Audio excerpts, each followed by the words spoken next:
Yo, what's good YouTube? It's Blake, and today I'm going to show you guys how to cook up a beat like Wheezy for Drake, Gunna, really anyone. I'm going to be breaking down the sample and the drums, so yeah, let's get right into it. Alright, so before I break it down, I'm going to play the beat first so you guys can hear what it sounds like. So yeah, here it is.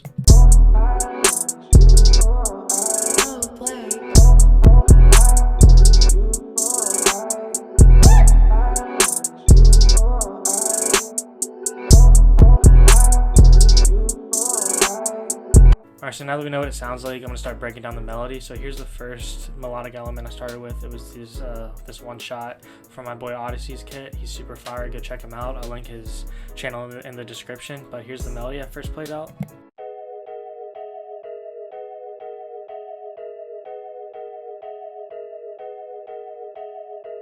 Alright, so pretty simple pattern. I'm in the key of G sharp minor right now, I believe.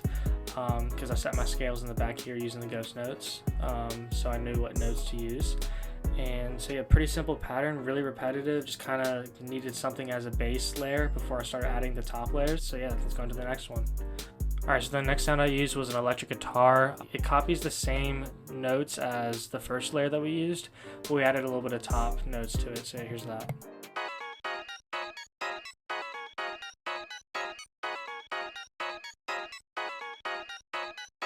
Alright, so as you can see, pretty dry sound, kind of mid right now, the melody, like it just sounds not that cool, but it's going to get cooler as we go on. And right here, it's going to be another layer of that same pattern as the first two, but with this bell, so here's that. Alright, so this is just another melody layer. It's not that present in the final beat, but it was just something I added throughout the process. The last sound I used for the melody was I went into Arcade and I got these vocals and I just played them out in this pattern right here.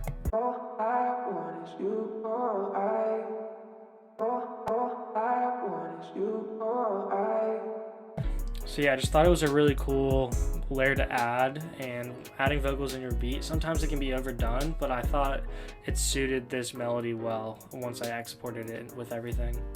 So after I was done adding all the layers, I exported the 3 layers of the keys, the bells, and the guitar, and I reversed it. I pitched it up 800 cents, and then I went to the mixer track and I threw a couple gross beats on it. I threw the half speed and the triplet, and then I added this little EQ, and I just left the vocals under it the same, but I made sure it was still in key. So here's the final result of the melody.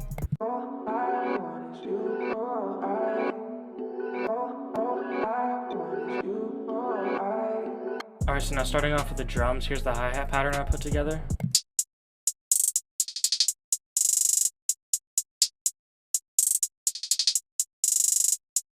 So by using a lower BPM of 124, I can afford to add a lot more rolls than I usually would in some of my beats and still have the drums be really roomy for the artist. So I did raise the pitch of some of the hi-hats, I lowered it, I changed the velocities. Just experiment, but not do too much when making your beats and your hi-hats. So for the snare, I just have it on the regular spots and I use the hop off the jet snare. Here's my 808 pattern that I use. It's just a basic Zay Tovin 808 from the PR kit.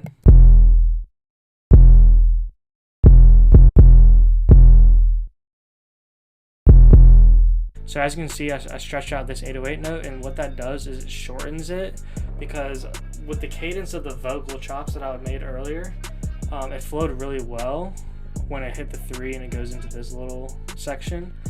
And I just thought it was super fire to have a little more of a stop-start, push-pull type of feel with the 808, and it just came out super fire. And now here's the open hat pattern that I chose.